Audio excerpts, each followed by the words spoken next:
प्रिय विद्यार्थियों, नमस्कार। मैं professor Anuradha Gupta, associate professor in history, LBS government PG college Kotputli. विद्यार्थियों, आज हम बीए पार्ट फर्स्ट ईयर के पेपर फर्स्ट भारत का इतिहास का प्रथम टॉपिक पढ़ने जा रहे हैं। यह टॉपिक है प्राचीन भारतीय इतिहास के मुख्य स्रोत। विद्यार्थियों,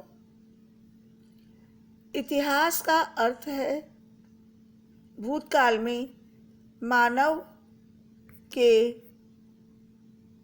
महत्वपूर्ण क्रियाकलापों को सही एवं वास्तविक रूप में जानना। किंतु यह कैसे संभव होगा, क्योंकि भूतकाल में घटित हुई घटनाओं को यथावत पुनः देखना संभव नहीं है। वास्तविक घटना तो विलुप्त हो चुकी है और उसका पुनर्प्रत्यक्षीकरण नहीं हो सकता। अतः इतिहास को जानने के लिए इतिहासकार को उन साधनों का उपयोग करना पड़ता है जिनसे अतीत की गतिविधियों का विवरण या संकेत प्राप्त होता है। इस प्रकार के साधनों को इतिहास के स्रोत, साक्ष्य अथवा प्रमाण कहा जाता है। अतीत के बारे में उपलब्ध विविध प्रकार के साधनों या स्रोतों के सम्मिलित एवं तुलनात्मक अध्ययन के आधार पर इतिहासकार भूतकाल की घटनाओं एवं क्रियाओं का एक क्रमबद्ध एवं विश्वसनीय विवरण तैयार करने का प्रयास करता है। इसी अर्थ में यह कहा जाता है कि इतिहासकार इतिहास की पुनर्रचना या पुनर्निर्माण करता है। यह एक वैज्ञानिक प्रक्रिया है। विविध स्रोतों से ज्ञात अतीत की उन्हीं घटनाओं को ऐतिहासिक तथ्य की श्रेणी में रखा जाता है जो साक्ष्यों या प्रमाणों की समसामयिकता, विश्वसनीयता एवं पारस्परिक परिपुष्टि की वैज्ञानिक प्रक्रिया से सिद्ध या असंदिग्ध जान पड़ती हैं। वैसे ही जैसे कि न्यायालय में किसी भी बात को उसी स्थिति में सत्य माना जाता है जब उसके लिए ठोस एवं पर्याप्त सबूत उपलब्ध होते हैं। इसका अर्थ यह है कि अतीत की वे घटनाएं जिनका कोई प्रमाण हमारे पास उपलब्ध नहीं है, इतिहास का हिस्सा नहीं बन सकती। वे सभी कथानक, मिथक या गल्प के क्षेत्र में आती है। यही कारण है कि स्रोतों के माध्यम से इतिहासकार अतीत में घटित हुई घटनाओं को प्रामाणिक रूप से प्रस्तुत करते हैं और वो घटनाएं ही जिनके प्रमाण अथवा सबूत स्रोत हमारे पास उपलब्ध हैं, वे घटनाएं ही ऐतिहासिक घटनाएं बन पाती हैं। इतिहास जानने के विविध स्रोत इतिहासकार के लिए आधार भूमि है। इतिहासकार का मूल मंत्र है न मूलम लिख्यते किंचित, अर्थात बिना मूल या आधार या प्रमाण के कुछ भी नहीं लिखना चाहिए। प्राचीन भारत के इतिहास को जानने के लिए जो हमारे पास प्रमुख स्रोत हैं, उनको मोटे तौर पर 3 भागों में विभाजित किया गया है। नंबर 1 पुरातात्विक स्रोत, नंबर 2 साहित्यिक स्रोत और नंबर 3 विदेशी लेखकों अथवा यात्रियों के विवरण। तो विद्यार्थियों, सर्वप्रथम यहाँ हम पुरातात्विक स्रोतों का अध्ययन करेंगे। आपके लिए यह जानना जरूरी है कि पुरातात्विक स्रोत क्या हैं। तो विद्यार्थियों, पुरातात्विक स्रोतों की जो अहमियत है वो इतिहास लिखने में अत्यधिक है। पुरातत्व का अर्थ है भूतकाल के बचे हुए भौतिक अवशेषों के माध्यम से मानव के क्रियाकलापों का अध्ययन। ये भौतिक अवशेष हमें अभिलेख, मुद्राएं, मोहरें, भवन, स्मारक, मूर्तियां, उपकरण, मृदभांड, आभूषण एवं अन्य रूपों में प्राप्त होते हैं।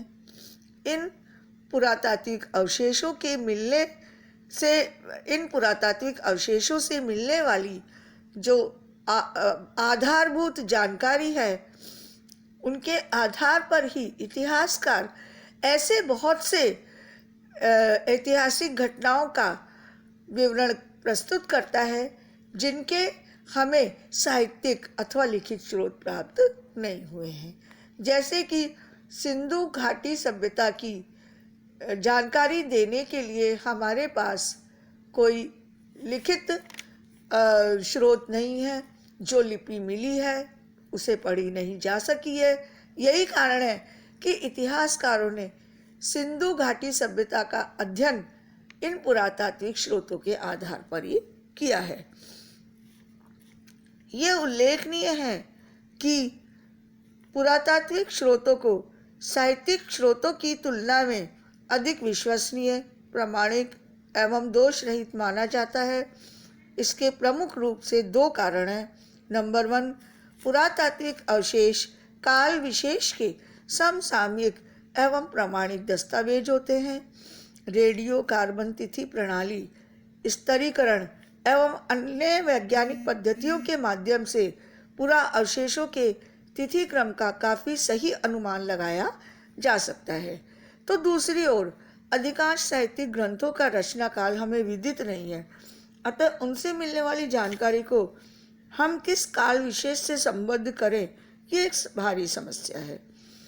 दूसरा कारण यह है कि साहित्यिक ग्रंथों में इतिहास के साथ साथ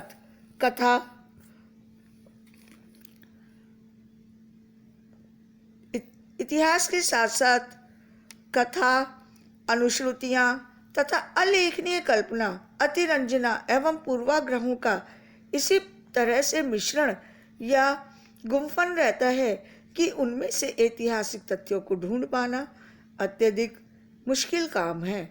दूसरी ओर पुरातात्विक अवशेष हमें किसी भी काल के पारदर्शी एवं दोष रहित दस्तावेजों के रूप में प्राप्त होते हैं। पुरातात्विक स्रोतों को 6 भागों में बांटा जा सकता है। नंबर 1, अभिलेख। नंबर 2, मुद्राएं। नंबर 3, मोहरें। नंबर 4, मूर्तियाँ। नंबर 5, स्मारक। और नंबर 6, उत्खनित पुरावशेष जैसे मृदभांड, उपकरण, आभूषण आदि। विद्यार्थियों, सर्वप्रथम यहाँ हम अभिलेखों का अध्ययन करेंगे। पुरातात्विक स्रोतों के अंतर्गत सबसे महत्वपूर्ण जो स्रोत हैं वो अभिलेख हैं, क्योंकि वे तिथि युक्त होते हैं, समसामयिक होते हैं। अभिलेख किसी वस्तु पर उत्कीर्ण हैं। इस आधार पर उनके कई वर्ग हैं, जैसे शिलालेख, स्तंभलेख, ताम्रपत्र लेख, गुहालेख, मूर्तिलेख आदि। अभिलेखों से हमें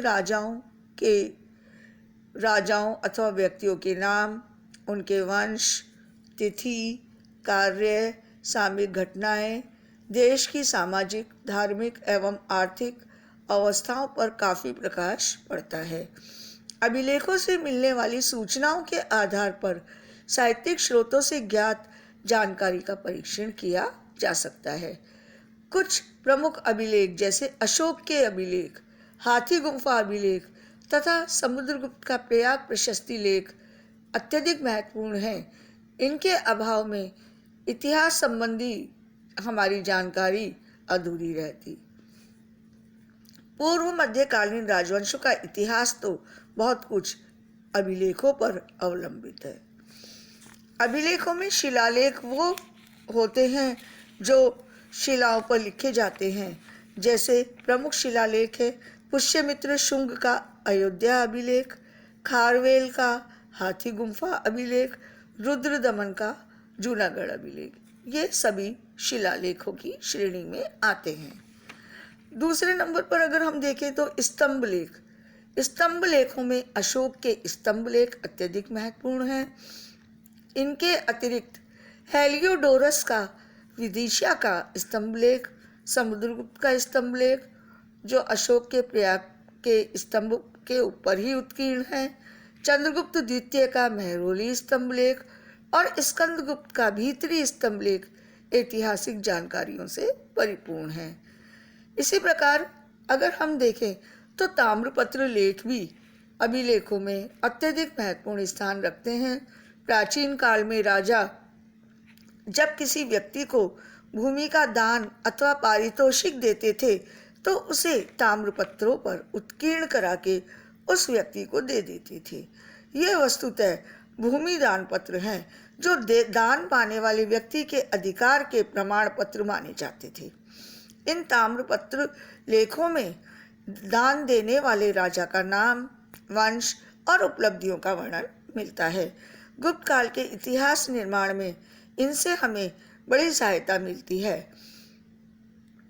इसी प्रकार से भारत में पूर्व मध्यकाल लगभग 600 से 1200 ईस्वी में सामंतीय व्यवस्था स्थापित हो गई थी। इस काल के जो ताम्रपत्र हैं वो भी बड़ी मात्रा में हमें मिलते हैं। चौथा अगर हम अभिलेखों में देखें तो गुहा लेख आता है। गुहा लेख जो